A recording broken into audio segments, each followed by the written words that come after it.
Ismaïla Madior Fall, Salimata Diop. Ismaïla Madior Fall, au moment des faits, il était bien sûr ministre de la justice. Il était ministre de la justice. Oui. Mais dans le rapport, je pense da nga am surprise ci liste bi Moussa. gis nga looloo tax ma ne la gis nga suñu réew mi nous sommes mal partis gis nga lii nii dina fi indi coow loo xamante ne amul benn njariñ pour le économiquement parlant amul benn njariñ pour le pays joxu la emploi joxuma lekk joxuma naan mais mënoon nañ ko def d'une manière désintéressée c'est-à-dire reddition des comptes loolu c'est un principe accepté de tous mais niñ ko bëgg a defee nii d'un seul coup nga woo tout ce beau monde là mais tu es parti pour mélanger tout. Les gens parlent de. Ça me rappelle la conférence de presse d'Alioune Ndao. Oui. Ça me rappelle ça quoi. Oui bi muy présenter les 25. Voilà. personnalités. Et lui apparemment ce n'est que la première vague. C'est la première vague. ñi naan woy Karim Wade. ak Sindiély Wade ñoo bokk ndey ak baay donc loolu di rafetul. ñi naan woy Omar Sarr moo nekkoon borom këru. Mimi Touré nekk ministre de la justice donc rafetul ñu woo. mais loolu ay sentiments la voilà c'est des sentiments mais dafa am loo xamante ne aada ak cosaan la ak rafetal parce que nag moo ñu téye boobu ak léegi. nous sommes le pays le plus stable. mais en 2012 c'était cette population sénégalaise là qui avait demandé la réduction des comptes. Oui. Une demande sociale là c'était une demande sociale quand Macky Sall quand les choses ont démarré. La population s'est retournée contre le pouvoir. Cette même population. Man li ma xam ba xam mooy ñi fi nekk ils ont trompé le peuple par leur discours. Ils ont trompé le peuple mais du ñu jëmal réew mi fenn. Man loolu daf ma leer au fait. C'est malheureux quoi bugguma ko mais daf ma leer. Parce que Macky Sall effort yi mu def. Macky Sall liggéey bi mu liggéey c'est tellement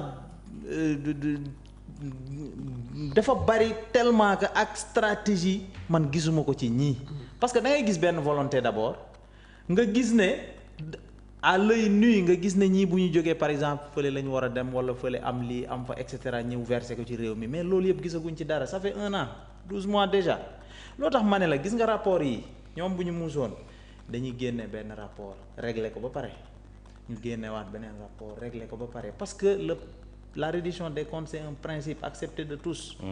Munoo ñëw ñu ne la ça c'est le code de transparence des finances publiques. Dans les finances publiques mandat bu jeexee. beneen war a commencer. Au bout de 3 mois seulement après nga war a produire ton administration war a produire un rapport. Pour voir comment ils ont géré ce mandat-là. 2 avril la woon. Donc 2 juillet dañu waroon a jot rapport des finances publiques lu tax mu tardé c'est des questions qui sont là on est resté après pendant combien de mois jusqu'en septembre donc loolu déjà décembre, ça rend le rapport douteux ça rend le rapport douteux xamuñu li nekk ci biir loolu bu wéyee yow sa wujj bu lay sang mbaa da nga set loo tax ma ne la c'est des manquements yooyu nag dañu war a fexe apporter ay réformes yoo xamante ne yii yëpp daf koy réformer pourquoi pas un cabinet indépendant boo xamante ne mandat bi bu jeexee cabinet indépendant boobu mooy auditer les finances publiques amul parloo amul dara mais administration ak relation yi ni mu meloon diggante régime bi ñëw ak régime bële boo ñëwee ne régime bi ton administration doit présenter un rapport sur ñi fi jóge alors que ñi fi jógee diggante xaj ak muus la woon mais il est évident que duñ la présenter le rapport bu baax c'est la raison pour laquelle la dette dañ ko gonfler de telle sorte que le déficit logiquement day monter day yéeg par exemple yow nan nga mën a gisee dettu Sénélec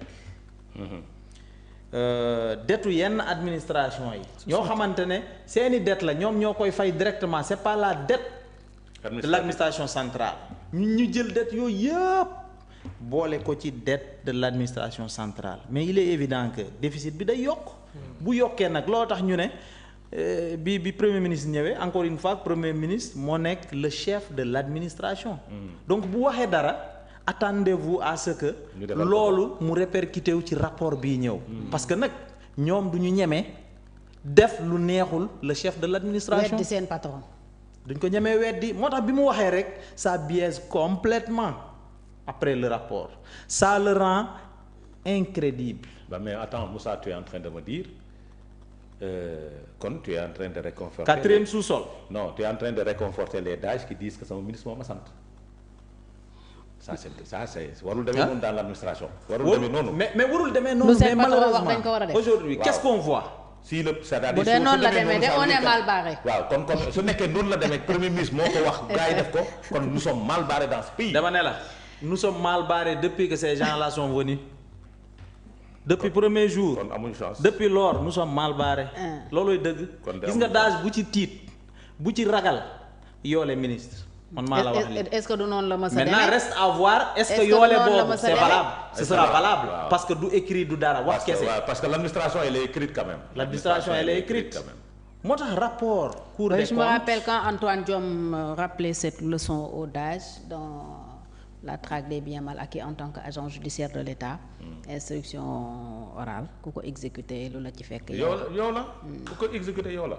je pense qu'on a fait le tour des points qui étaient prévus. oui Adama sauf bu dee am na lu ngeen ci bëgg a yokk.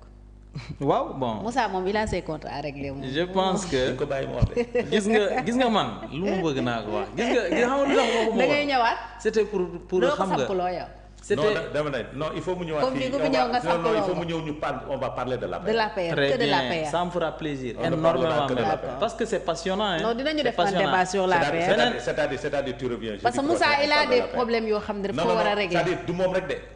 là su boobaa man kasket APR lay ak yow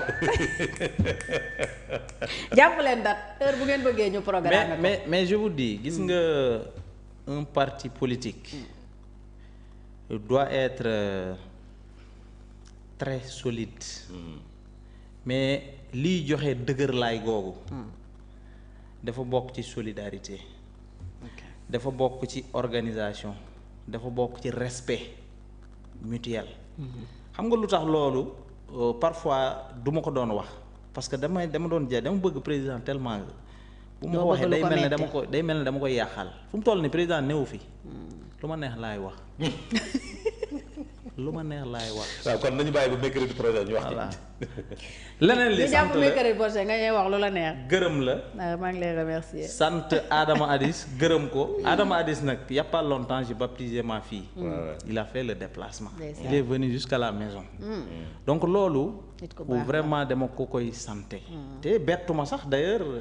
ci Adama Adis parce que c'est quelqu'un qui est très ouvert. xam na luy relation du xaalis.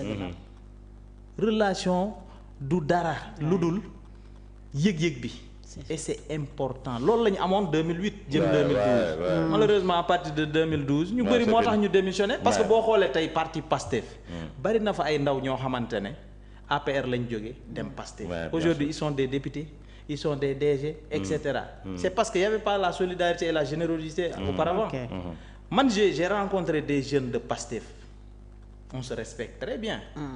dañuy débattre on se respecte on se connaît ku nekk respecté na sa morom mais des jeunes yoo xamante ne ce sont des jeunes frères de certains responsables du parti APR mais yow bu fekkente ne tu es un responsable nee nga munoo fexe ba gérer sa rakk ki nga bokkal ndey ak baay est-ce que di nga mën a gérer nit ñi pour le président Macky Sall mais kër yi nag dafa am démocratie ku nekk fu la neex far dama ne la mais am na nooy utiliser li ko war kenn du ko def boo defee lu la war sa rakk du la bàyyi du ne la fa ñukk na yàq bu fii naqari papa ak doom sax dem ci nekk nañu kii bokk fii kii bokk fee c'est pas une raison non loolu day am mais loolu day am mais souvent ay exception la ay exception Barthélémy Diaz ak papa musuñu bokk parti laay bëgg a wax sax sama xarit sama papa Jean Mame Mbaye Niang ak Imam Mbaye Niang musuñu bokk parti kii daa xoolal problème keneen ak keneen musuñu bokk parti mais c'est des exceptions non dañuy jàpp mercredi man dama gëm s'il ne sort pas parce que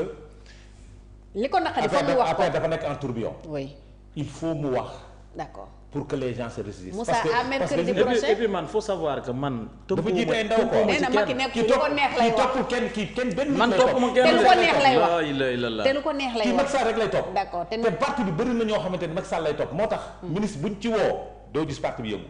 ok xam nga tax dama lay wax benn affaire démb barke démb. Adama Adis dama la wax benn affaire man biñ may nommé biñ may nommé coordonnateur de la COJER les personne ne voyait venir. c'est vrai. dans les rêves les plus fous kenn gisuma ma nekk coordonnateur de la COJER. cela veut dire que amul lobby. amul ci kenn. ku ma jaar pour ma nekk coordonnateur de la COJER. est-ce que du parachutage. bari na aussi ñu ma doon xeex ci parti bi amuñu ci dara ndeysaan. Macky tam mënoon na yooyu de amuñu ci dara c'est parce que il fait partie des jeunes qui ont débuté le parti. c'est rampé d'accord. on a rampé nee naa la jom jeunesse ouverte à Macky kan moo créé woon ñun la woon ak Thérèse Faye moo nekkoon. coordonnatrice bi kenn rek lañ fi parachuté ndeysaan te nekkuloon xamuloon histoire parti bi mooy ki nga xam ne moo jiite woon jàngalekat yi quoi.